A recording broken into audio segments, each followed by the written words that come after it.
just follow your heart.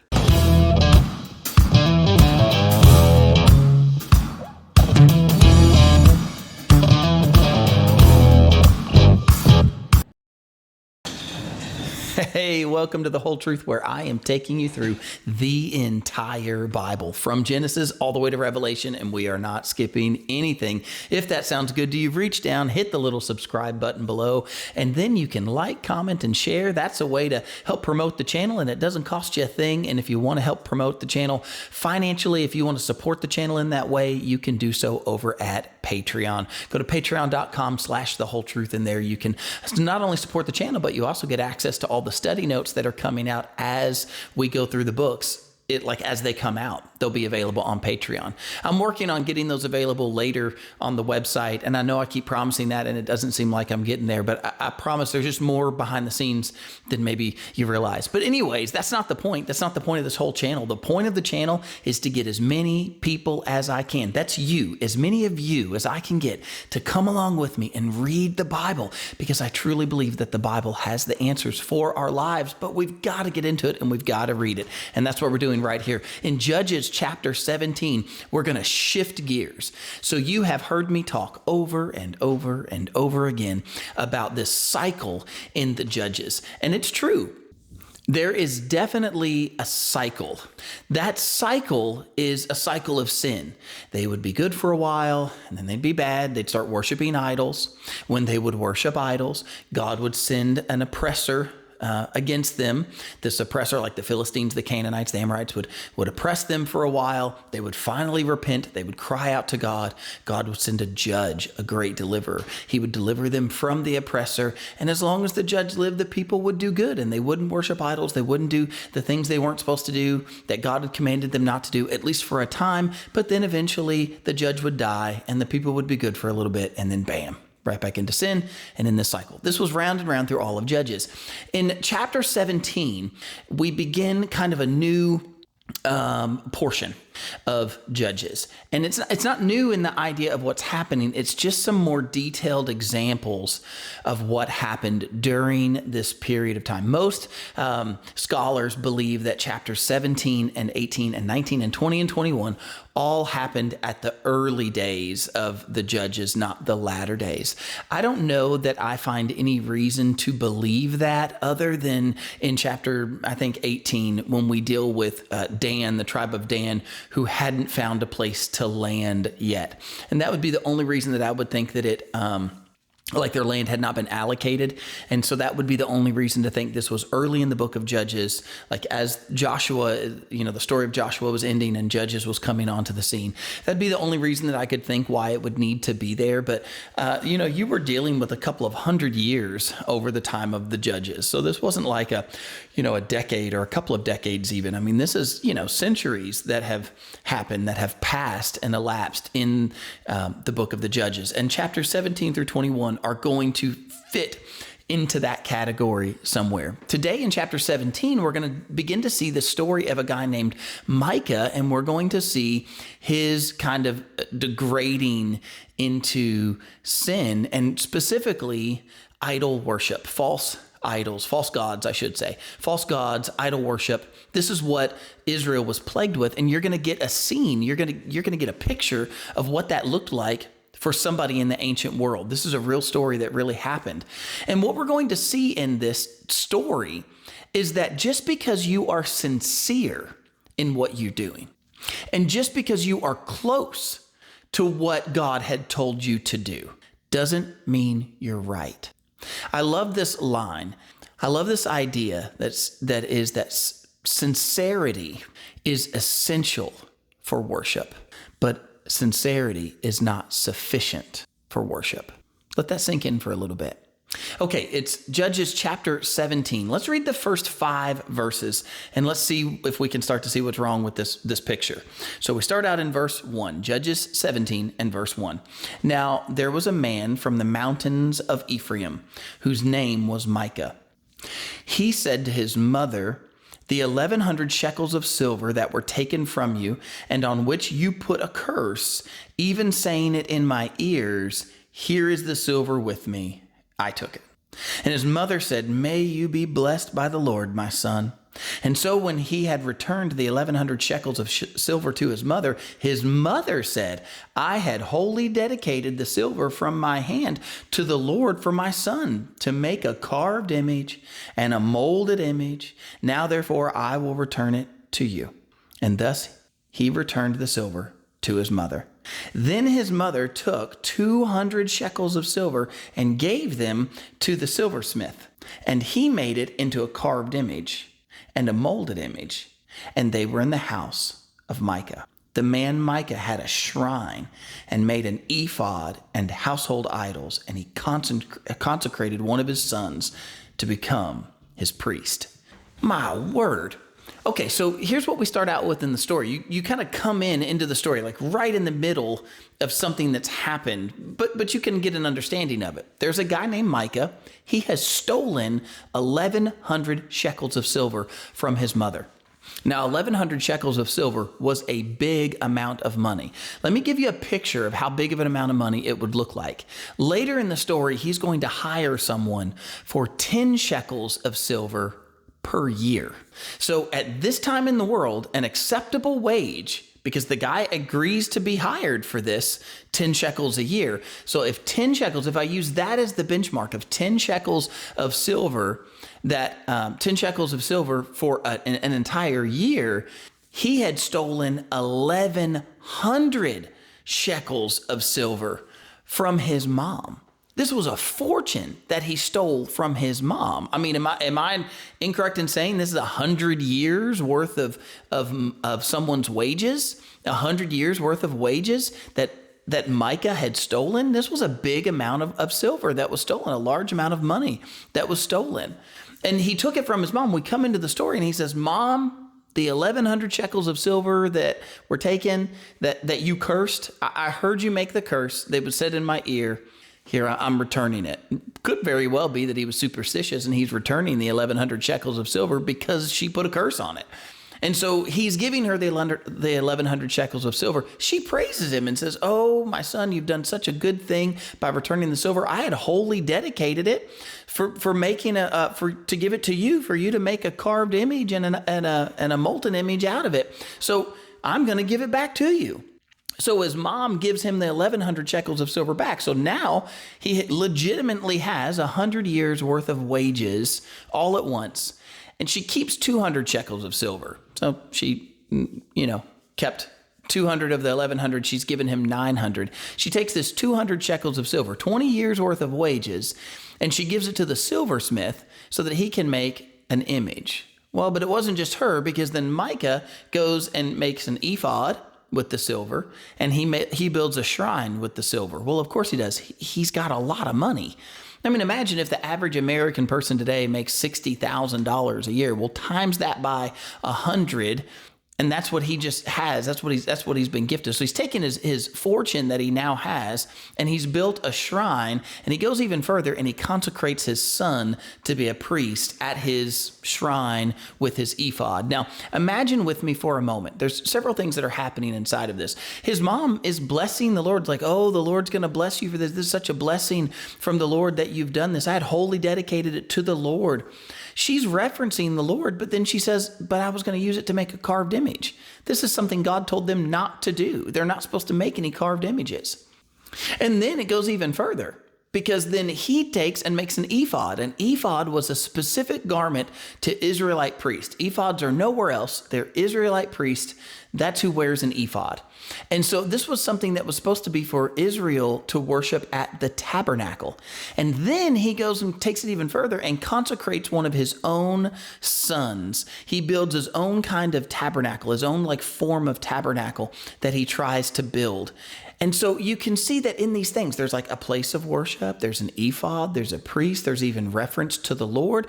And some would even suggest, I don't know whether he did this or not, was the carved image an idol, like a false god, or was the carved image him trying to make an image of Yahweh, if you will? Was he trying to make an image of the one true God and tried to carve an image out of that by going to the silversmith? I don't really know which one it was, but it doesn't matter, because either way, what we see is that he is mimicking and trying to get close to what God had prescribed. Close, not just prescribed, close to what God had ordered and ordained, that this was the way God wanted it done. Remember, if you've been with me through the whole truth, we went through the whole book of Exodus and Leviticus. Whew, remember that task, going through Leviticus? That's a tough one. And most of it was because we're reading about these ways that God is saying, this is the way that you have to do it. But now look at what Micah is doing. Micah is making his own form of worship, his own way of worship. Now, I would dare to say that this sure looks sincere. I think Micah's heart is that he wants to worship the Lord. Like he's wanting to take his money and put it towards the worship of the Lord. His newfound fortune, he wants to put it towards the worship of the Lord. Here's the deal. God tells us that Jesus told us that one day we would worship in spirit and in truth. God wants the spirit of worship, but hear this, he also wants the truth. And he himself is the truth. How applicable is this for us that we cannot just worship God the way that we want to worship God, even if we're sincere? Just because you're sincere, friends, let me just say it this way. I've heard it this way and it's true. You can be sincerely wrong. You can think that what you're doing is right, but really the thing that you're doing is wrong. This goes for me too. We can all do this. We can all fall into this category of doing something that we think is right. It's in my mind that it's right. It's in my heart that it's right. But just because it's in your heart and your mind doesn't make it right. There's kind of this common thing today. We hear this like all over, especially if you watch like sappy Hallmark movies or, romantic movies. There's always this kind of saying that's like, well, follow your heart. Just follow your heart. What's in your heart? Follow that inner good. Follow your heart. Friends, listen, just because your heart tells you to do something doesn't make it right. The heart is deceitfully wicked, and who can know it? I've quoted in my little study notes Proverbs 14:12, which reads like this: there is a way that seems right to a man, but its end is the way of death. Do you think that all the people throughout the Bible that we've seen problems with, do you think that they woke up one day and were like, you know what, I'm going to be rebellious. I'm going to be bad. Think about the sons of Jacob. Do you think the sons of Jacob really thought about what they were doing as right or wrong in a moral sense when they were getting rid of their brother Joseph? I bet they thought they were right. They thought they were justified. How about Nadab and Abihu? Remember those guys? They were the sons of Aaron.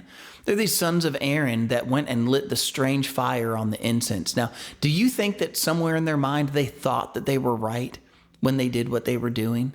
How many people throughout the Bible thought that they were right? Think about the sons of Korah. Do you remember those guys? They were the ones that stood up against Aaron as the priest, and that would line up with this story pretty well, wouldn't it? They thought that Aaron shouldn't be the only priest, that other people should be in the line of the priesthood as well, not just Aaron's sons, the Levites, and specifically the sons of Aaron, that they shouldn't be the only priests. There should be other people who should be priests. And do you remember that they fought against Aaron? And do you remember that God opened up the earth and swallowed up the sons of Korah? You see, there's a way that seems right unto man.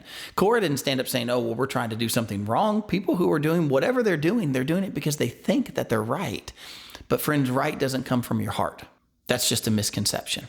Okay, now look at what happens next. And by the way, what I was just saying, look at verse 6. Okay, so pick up with me in verse 6 now.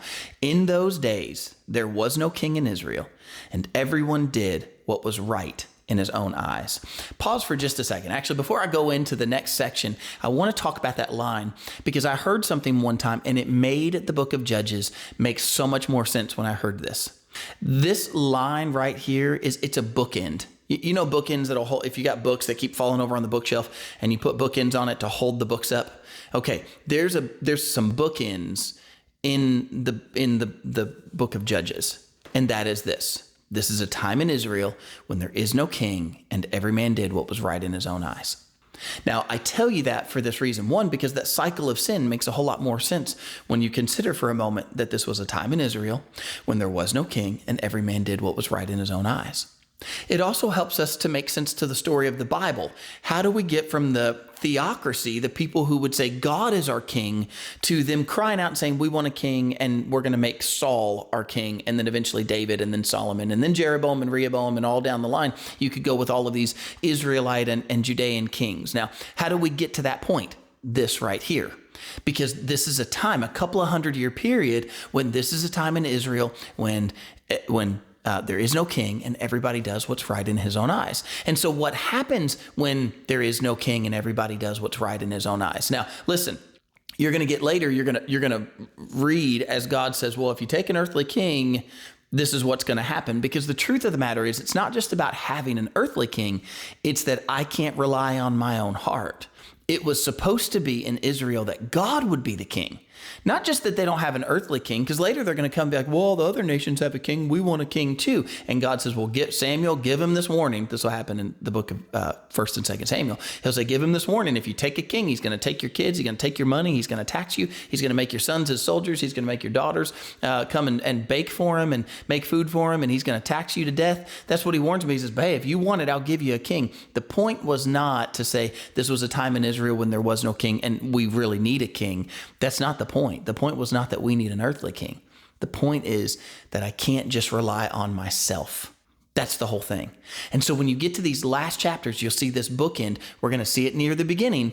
There's a time in Israel when there was no king and every man does what's right in his own eyes. Now, mark my words, you're going to see some disturbing stories in the next 5 chapters, this one included.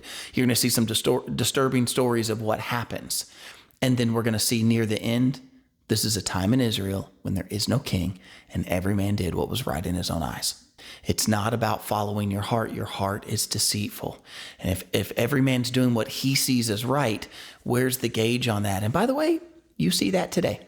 No ultimate truth, no objective truth, only subjective reality, subjective truth. Well, what does that mean? Well, like it might be right for you, but it may not be right for me. It might be okay for you, but it's not okay for me type of idea. Well, God gives an objective truth, which says this is ultimately the truth. This is the standard that we need to be set to. That's why he needs to be our king. Now, look what happens next in verse 7. Now there was a young man from Bethlehem in Judah, of the family of Judah. He was a Levite and was staying there. The man departed from the city of Bethlehem in Judah to stay wherever he could find a place. And then he came to the mountains of Ephraim, to the house of Micah, as he journeyed. And Micah said to him, where do you come from? Okay, so here we have again this Levite. We have a second person in the story now. This Levite's living in Bethlehem and he decides to leave. He's going to go see where he could stay, where there'd be a place for him. Okay, now it doesn't seem wrong at first. You're like, okay, so what? There's a young Levite guy who wants to go wandering. Well, the problem goes like this, that God had ordained that the Levites would be the helpers to the priest. So the Levites are supposed to help in the tabernacle. The Levites are supposed to help with the priest. The Levites are supposed to help with the priest that would be stationed around the nation. Now, you could argue and say that maybe this Levite was heading to try to find another city for the Levites or another city for the priest in another area besides Bethlehem. But you don't know that. You don't know if that's what he's doing because it doesn't seem like that. It seems like he's trying to get out of Bethlehem, and it says wherever he could go and stay, wherever he could find. What we see is that Micah is trying to create his own form of religion. It's close to what God had said, but it's not exactly what God had said. The Levite is now doing the same thing. Yes, the Levites were supposed to be stationed around. Yes, there were supposed to be places for the priests to be able to stay. No, they were not supposed to just wander off and go wherever. They were supposed to go to their prescribed places. So here again, we see this truth that the Levite is now trying to create his own way. He's trying to make his own way. How many of us, again, do the same thing where we try to make our own way to God when really God has prescribed a place for us? Now let that sink in what I just said to you. How many of us are trying to make our own way to God? You know what God said about the way? He said the broad way leads to destruction, but the narrow way leads to life. You can't just come your own way. You can't just say, well, I'm going to do it. You can do it that way, but I'll do it this way. Friends, it's not about that. It is very specifically like this. God said the way to him, the way to righteousness, the way to life, it's a narrow way. It's open. It's open. The door has been opened by the door, who is Christ. He has opened that door and allowed you to be able to walk through him and to walk in faith. And that's a narrow path. And you can't just go any way that you want on a narrow path. You got to stay on that path. And that's what we should see out of the believer. But how many believers, people who believe, I think the Levite believed in God, but he tried to make his own way instead of going the way that God had prescribed and ordained and ordered for him. So look at what happens next as now they're going to meet up. I'm going to pick up now in the middle of verse 9. So he said to him, I am a Levite from Bethlehem in Judah, and I am on my way to find a place to stay. Micah said to him, dwell with me and be a father and a priest to me, and I will give you 10 shekels of silver per year, a suit of clothes, and your sustenance. And so when the Levite went in, then the Levite was content to dwell with the man. And the young man became like one of his own sons. So Micah consecrated the Levite, and the young man became his priest and lived in the house of Micah. And then Micah said, now I know that the Lord will be good to me, since I have a Levite as a priest. Oh boy. What we find now is that Micah, the guy who tried to create his own form of religion, and the Levite who tried to make his own way, come together, and notice that they try to validate what they're doing because they found each other. Well, here's Micah who has found this priest. Look, here's a priest. Can you imagine? He's created a shrine. He's made an ephod. He's even tried to make one of his own sons the priest, but now this would make it legitimate. Now the offering would make, the Lord may not offer it if it comes directly from me, but if it comes from one of the Levites, one of the helpers of the priest, he says to the Levite, let me make you a priest. Now you have to understand something. A Levite isn't necessarily a priest. All priests are Levites, but not all Levites are priests. Did you catch that? Any priest is supposed to be of the sons of Aaron. Aaron was a Levite. So anybody who's a son of Aaron is a Levite, and he can be a priest. But not all Levites come from Aaron. Levites come from the tribe of Levi. So there's lots of moms and dads who are Levites who are not Aaron's sons.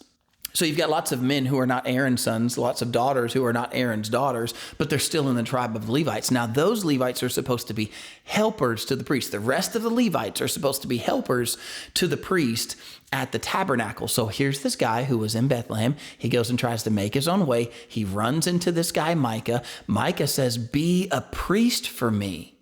And the Levite, not necessarily a priest, agrees to it. You see, now he's finding validation. He's finding validation in what he's doing. See, he's a Levite, and now he's being made into the priest. Not only that, but I want you to consider what he was just offered. Micah says, come and be a priest and a father to me. I'll give you 10 shekels of silver every year, a suit of clothes, and food on the table. I'll give you sustenance. That's what he offered him. There's a sermon one time. You should go back and listen to it. It's a cool sermon. If you can find it online, I'm sure it's somewhere. It's called 10 Shekels in a Shirt. It's from Paris Reedhead. And it's a pastor, Paris Reedhead. And the sermon's a good sermon, but the point that he makes inside of that sermon is basically this. You know, we can look at this and we can see that Micah is selling out for 10 shekels in a shirt. That's what he called it, 10 shekels in a shirt, 10 shekels in a suit. And now I want you to consider for a moment, what do you sell out for? What have we sold the Lord for? I mean, he got a year's worth of wages every year and a suit, but now he's in the mix of something that looked like God. It's got a form of godliness, but there's no power there. It looks right. I mean, there's an ephod and there's a temple and there's going to be worship there, and they're even mentioning the Lord, but it's not what God had ordained. This was something that they were trying to validate for themselves. And so I'll remind you the ending of what Micah says when he goes, now the Lord will surely bless me. He's just certain that now, because he's got this Levite, that now that's going to get the blessing. I want you to consider for a moment something.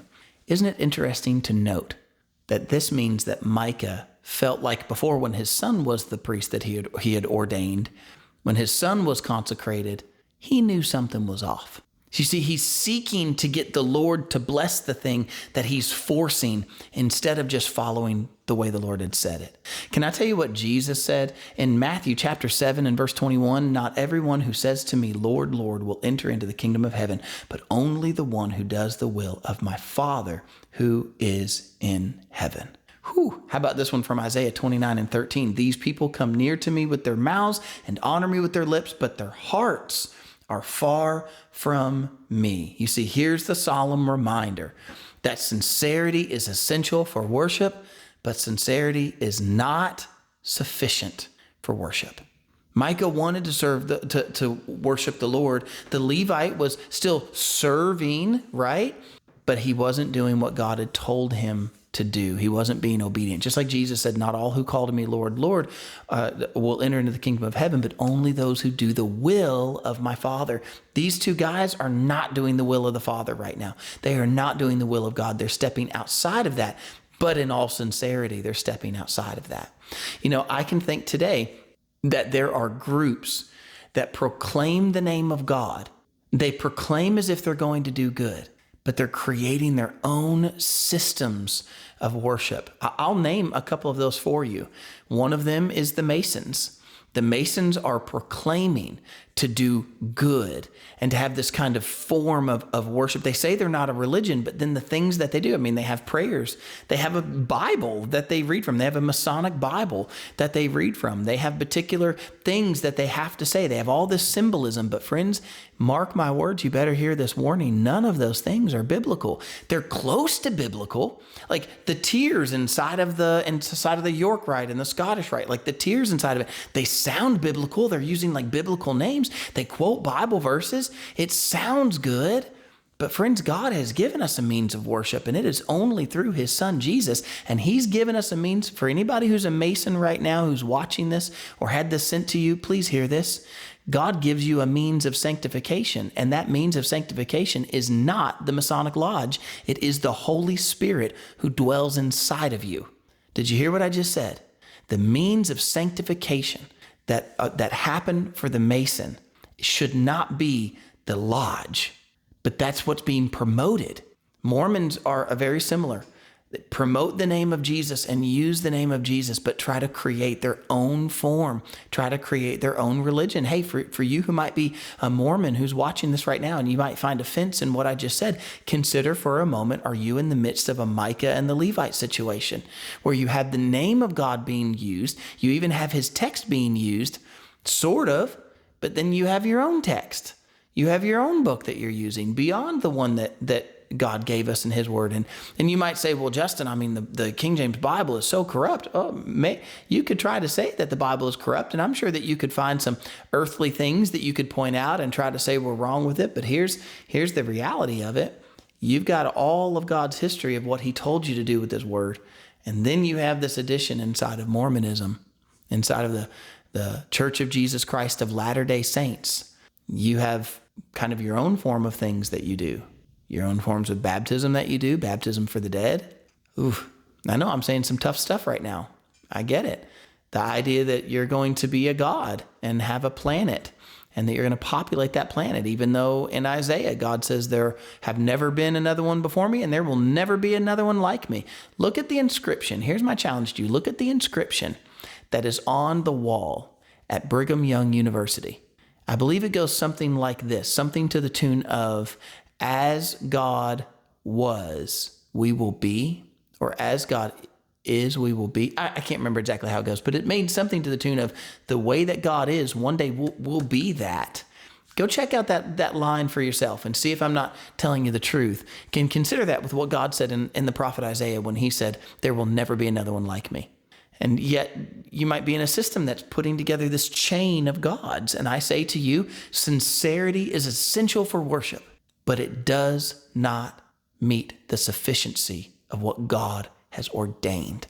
It cannot just be what's in my heart, but it must be what God has said. His word is truth, and that's what we want to follow. Well, I hope you've enjoyed today's message, and I hope that you'll come back tomorrow as we get into Judges chapter, what are we at? 18. I'll see you then.